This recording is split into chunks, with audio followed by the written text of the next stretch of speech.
அப்போ ராகுங்கிறது தொழில் ஓட்டத்தை கொடுக்க போகுது அவங்களுக்கு. ம், ம். ரொம்ப கெரியரில் வந்து நல்ல ஒரு growth ரெக்கக்னிஷன், அவங்க எதிர்பார்த்துட்டு இருந்த ஒரு ரெக்கக்னிஷன் அப்படிங்கிறது கிடைக்கும்.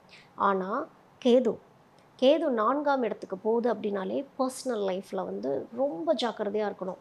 அதாவது அவங்களுடைய லைஃப் பார்ட்னர்கிட்ட ரொம்ப ஜாக்கிரதையாக இருக்கிறது, வீட்டு விஷயங்களில் ரொம்ப ஜாக்கிரதையாக இருக்கிறது. பயம்ங்கிறது ஏதோ ஒரு வகையில் கேது கொடுத்துரும். அந்த இன்செக்யூர் ஃபீல் அப்படிங்கிறது கொடுக்க ஆரம்பிச்சிடும். இந்த குடும்பத்தை நான் பத்திரமா பார்த்துக்குவேனா, இதெல்லாம் சரியாக போகுமா, லவ் பண்ணிட்டு இருக்காங்க அப்படின்னா இந்த லவ் கூடுமா அப்படிங்கிற ஒரு ஃபியர்லாம் வந்து ரிஷபத்துக்கு வரும்.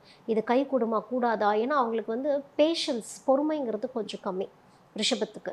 அதனால் அவங்களுக்கு வந்து ஆங்ஸைட்டி ஆகிறதுக்கும் வாய்ப்பு இருக்குது. குடும்பம் அப்படின்னு பார்க்குறப்ப இப்போ சில பேர் கன்சீவ் ஆக முயற்சி பண்ணிட்டு இருக்கிறது, அவங்களுக்கு எல்லாத்துலேயுமே ஒரு பயம் வரும், இது கரெக்டாக இந்த குழந்தை பிறந்துருமா அப்படின்னு. அது அந்த ப்ரெஷர்ஸ் ரொம்ப போடாமல் கொஞ்சம் தெய்வ வழிபாடுகள்லாம் பண்ணிவிட்டு ஃபேமிலியை கொஞ்சம் ப்ரொட்டக்டிவாக பார்த்துக்கிட்டாங்க.